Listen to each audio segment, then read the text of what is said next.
Assalamualaikum warahmatullahi wabarakatuh. Halo minasang, konnichiwa.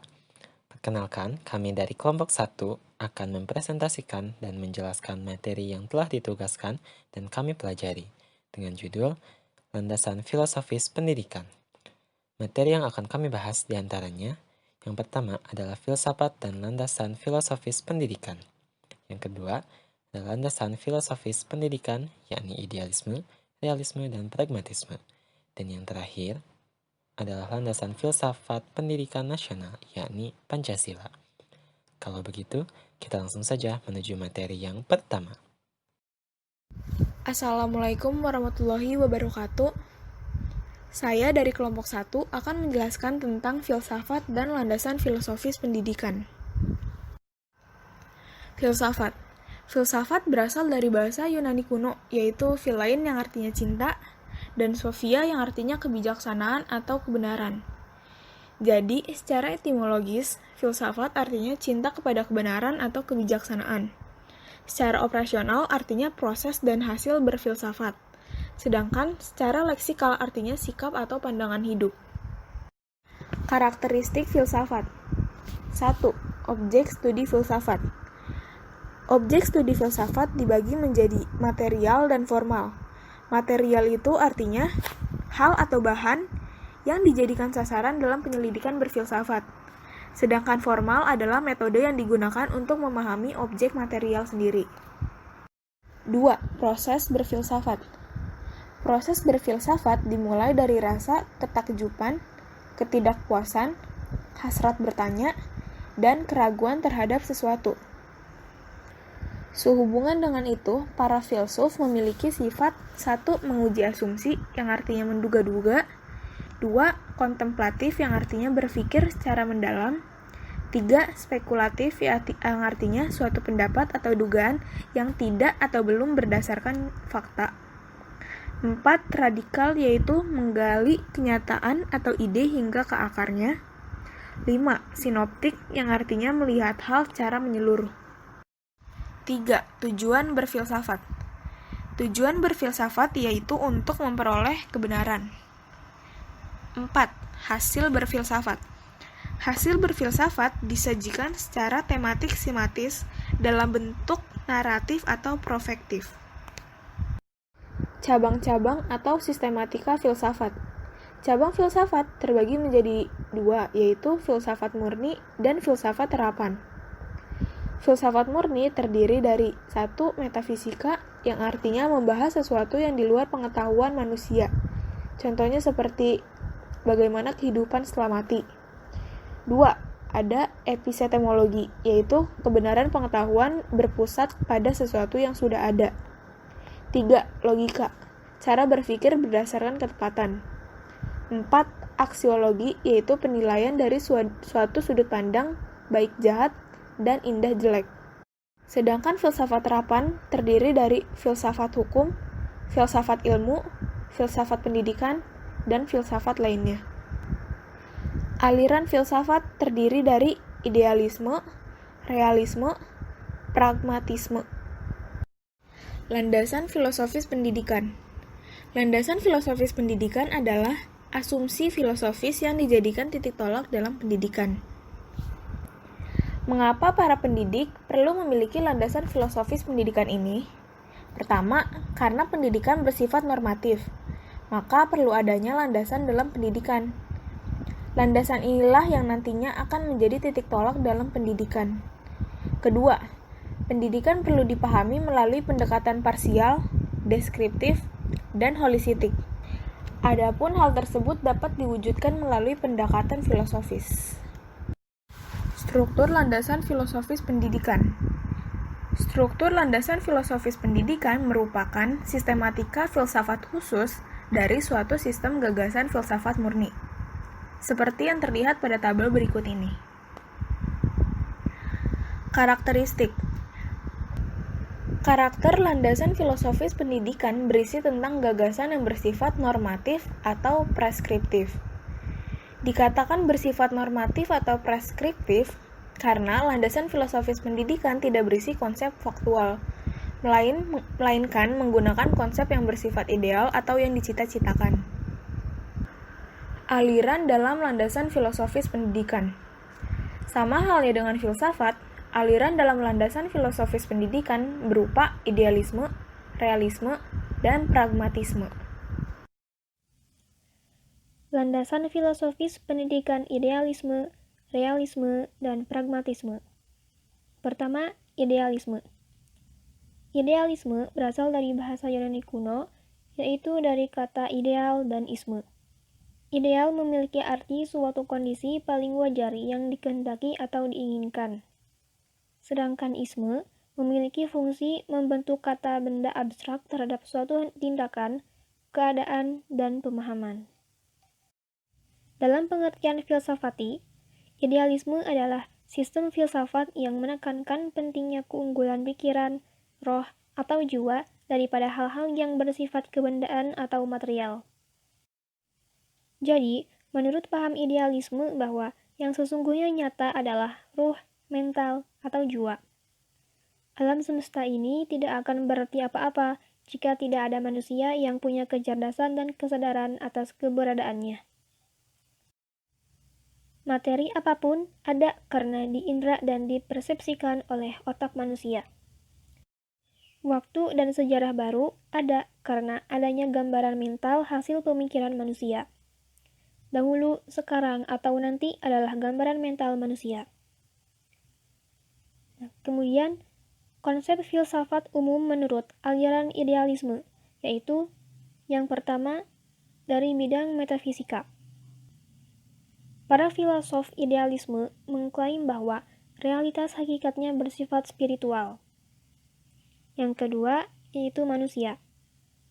Manusia adalah makhluk spiritual. Manusia adalah makhluk berpikir, memiliki tujuan hidup, dan hidup dalam dunia dengan suatu aturan moral yang jelas. Pikiran manusia diberkahi kemampuan rasional dan karena itu mampu menentukan pilihan. Yang ketiga, epistemologi. Pengetahuan diperoleh dengan cara mengingat kembali atau berpikir dan melalui intuisi. Kebenaran mungkin diperoleh manusia yang mempunyai pikiran yang baik. Kebanyakan orang hanya sampai pada tingkat pendapat. Dan yang terakhir ada aksiologi. Manusia diperintah oleh nilai moral imperatif yang bersumber dari realitas yang absolut. Nilai bersifat absolut dan tidak berubah. Lanjut pada implikasi terhadap pendidikan. Dalam hubungannya dengan pendidikan, idealisme memberi sumbangan yang besar terhadap perkembangan filsafat pendidikan. Kaum idealis percaya bahwa anak merupakan bagian dari alam spiritual yang memiliki pembawaan spiritual sesuai potensialitasnya. Pendidikan merupakan pertumbuhan ke arah tujuan pribadi manusia yang ideal. Pendidikan yang idealisme mewujudkan sedapat mungkin watak yang terbaik. Menurut Power, implikasi pendidikan idealisme diantaranya yaitu: yang pertama ada tujuan.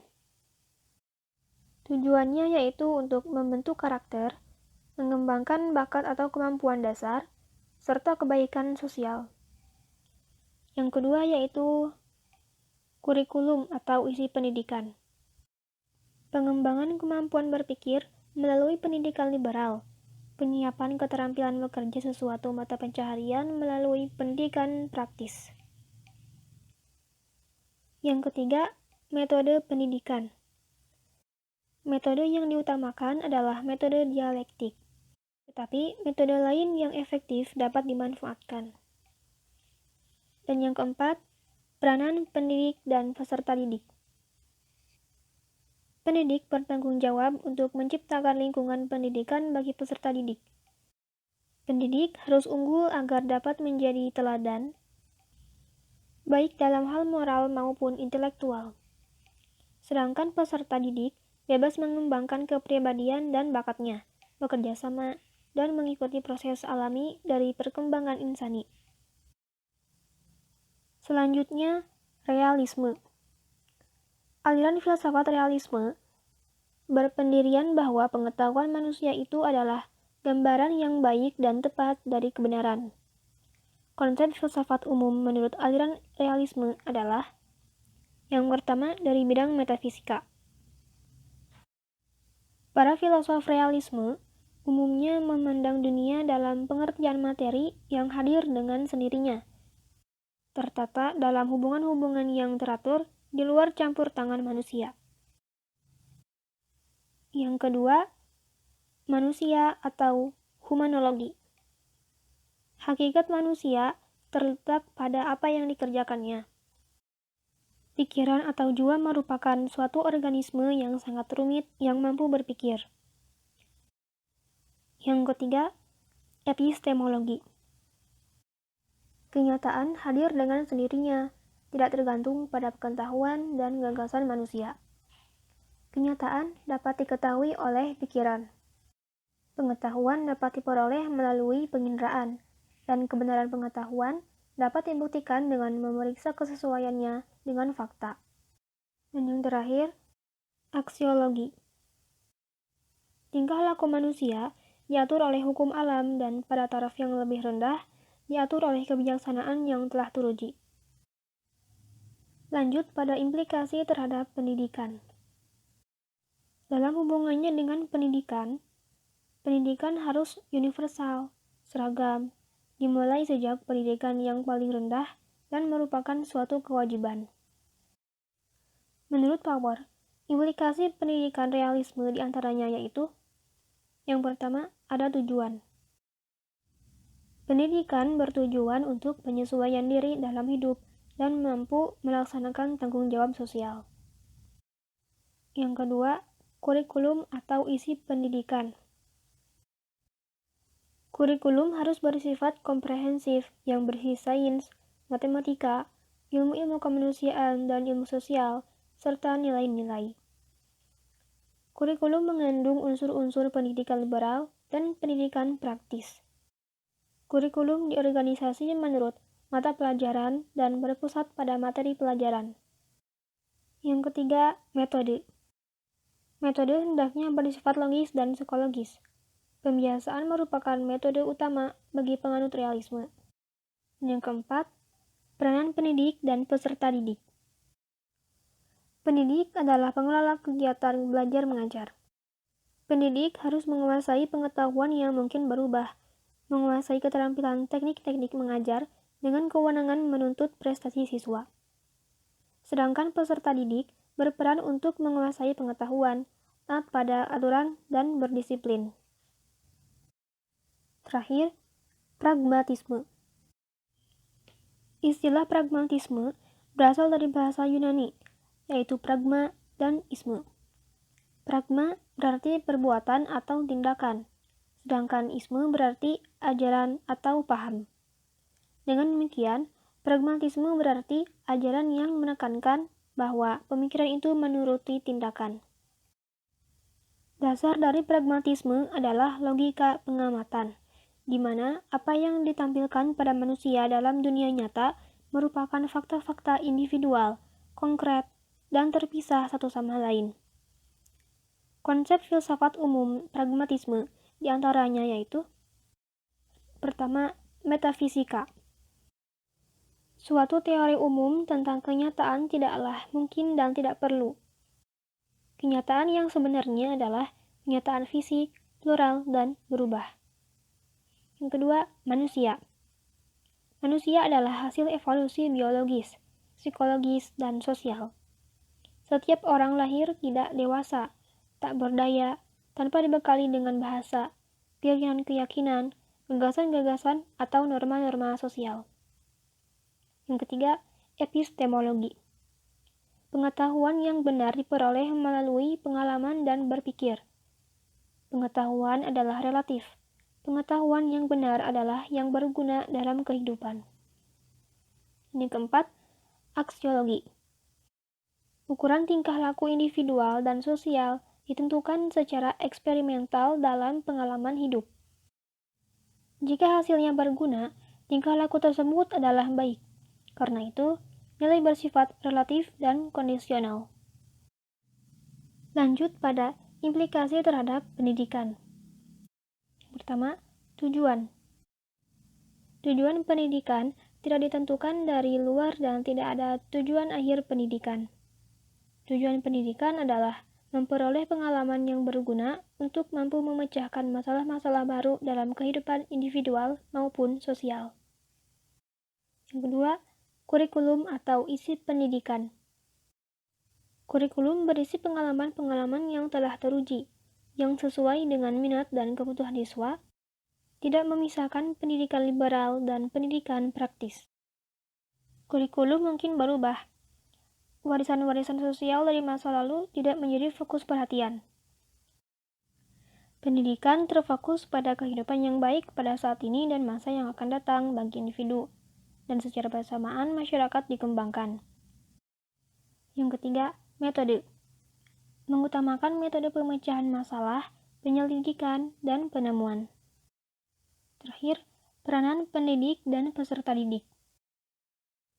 Peranan pendidik adalah memimpin dan membimbing peserta didik untuk belajar.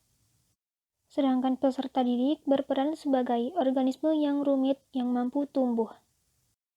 Landasan filsafat pendidikan nasional Pancasila. Pancasila adalah dasar negara Republik Indonesia. Pancasila yang dimaksud adalah Pancasila yang rumusannya termaktub dalam pembukaan Undang-Undang Dasar Negara Republik Indonesia tahun 1945, yaitu ketuhanan yang Maha Esa, kemanusiaan yang adil dan beradab, persatuan Indonesia, kerakyatan yang dipimpin oleh hikmat kebijaksanaan dalam permusyawaratan, perwakilan, dan keadilan sosial bagi seluruh rakyat Indonesia. Karena Pancasila adalah dasar negara Indonesia, implikasinya maka Pancasila juga adalah dasar pendidikan nasional. Sehubungan dengan hal tersebut, bangsa Indonesia memiliki landasan filosofis pendidikan tersendiri dalam sistem pendidikan nasionalnya, yaitu Pancasila. 1. Konsep filsafat umum. Konsep filsafat umum pendidikan nasional terbagi menjadi 3, yaitu konsep metafisika, konsep epistemologi, dan konsep aksiologi. Yang pertama adalah konsep metafisika. Dalam konsep ini terdapat 2 hakikat. Yang pertama yaitu hakikat realitas. Bangsa Indonesia meyakini bahwa realitas atau alam semesta tidak ada dengan sendirinya, melainkan sebagai ciptaan Tuhan Yang Maha Esa.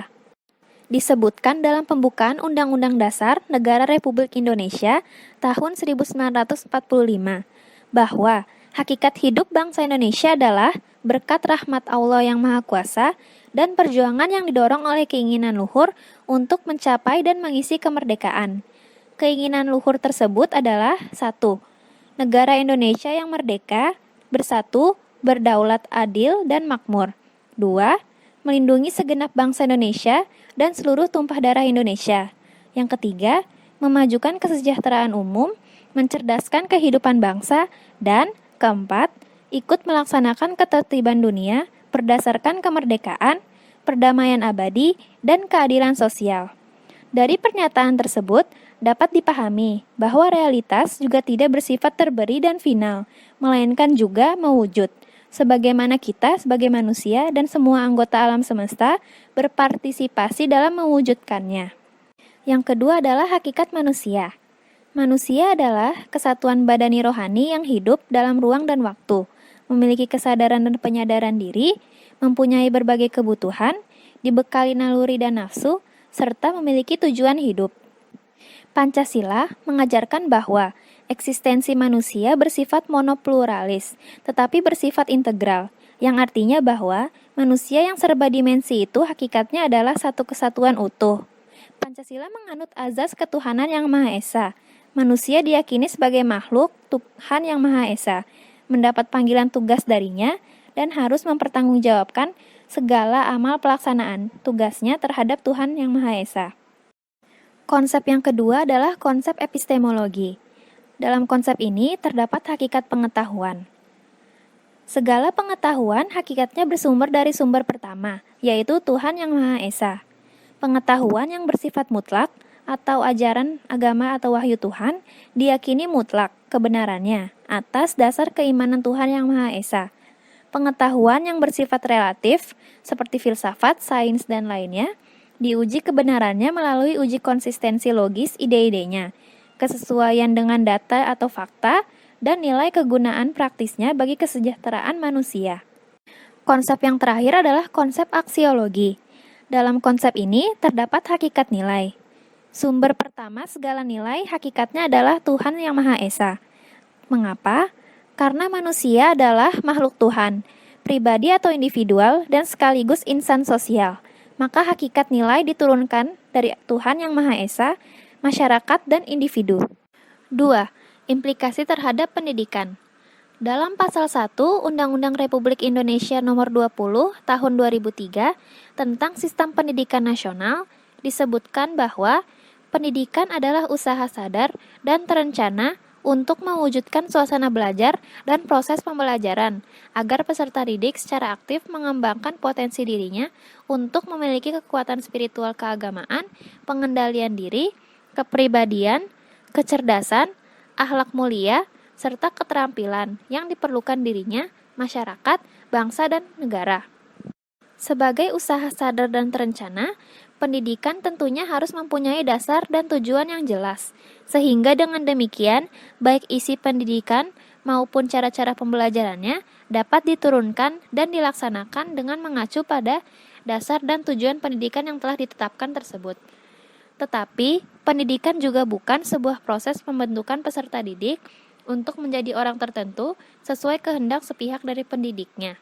Karena pada dasarnya, peserta didik adalah pribadi yang memiliki potensi dan memiliki keinginan untuk menjadi dirinya sendiri. Pandangan Pancasila tentang hakikat realitas, manusia, pengetahuan dan hakikat nilai mengimplikasikan bahwa pendidikan sebaiknya bertujuan untuk mengembangkan potensi peserta didik agar menjadi manusia yang beriman dan bertakwa kepada Tuhan Yang Maha Esa, berakhlak mulia, sehat, berilmu, cakap, kreatif, mandiri, dan menjadi warga negara yang demokratis serta bertanggung jawab. Kurikulum pendidikan juga harus memperhatikan 1. Peningkatan iman dan takwa, 2. Peningkatan akhlak mulia, 3. Peningkatan potensi, kecerdasan, dan minat peserta didik, 4. Keragaman potensi daerah dan lingkungan, 5. Tuntutan pembangunan daerah dan nasional, 6. Tuntutan dunia kerja, 7. Perkembangan ilmu pengetahuan, teknologi dan seni, 8. Agama, yang ke-9, dinamika perkembangan global, dan ke-10, yaitu persatuan nasional dan nilai-nilai kebangsaan. Berbagai metode pendidikan yang ada juga merupakan alternatif untuk diaplikasikan, sebab tidak ada satu metode mengajar pun yang terbaik dibanding metode lainnya dalam segala konteks praktek pendidikan.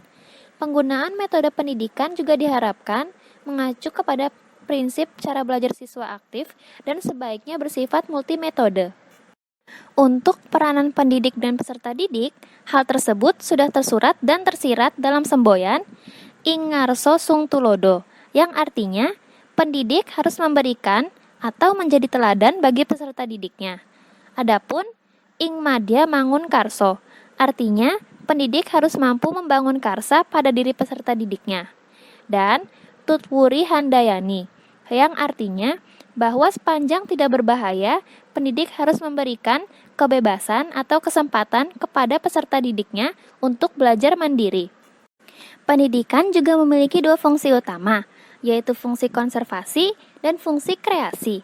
Fungsi konservasi dilandasi asumsi bahwa terdapat nilai-nilai, pengetahuan, norma, kebiasaan-kebiasaan, dan sebagainya yang dijunjung tinggi dan dipandang berharga untuk tetap dipertahankan. Adapun fungsi kreasi, yang dilandasi asumsi bahwa realitas tidaklah bersifat terberi dan telah selesai sebagaimana diajarkan oleh sains modern. Tetapi realitas mewujud sebagaimana kita manusia dan semua anggota alam semesta berpartisipasi dalam mewujudkannya. Jadi, kesimpulannya, landasan filsafat pendidikan yang bersifat preskriptif atau normatif memberikan banyak petunjuk mengenai apa yang seharusnya ada dalam pendidikan atau apa yang dicita-citakan dalam pendidikan. Terdapat pula berbagai aliran filsafat pendidikan, yaitu idealisme, realisme, dan pragmatisme. Di samping itu, sepanjang tidak bertentangan dengan nilai-nilai Pancasila, masih banyak aliran filsafat yang bisa diambil hikmahnya.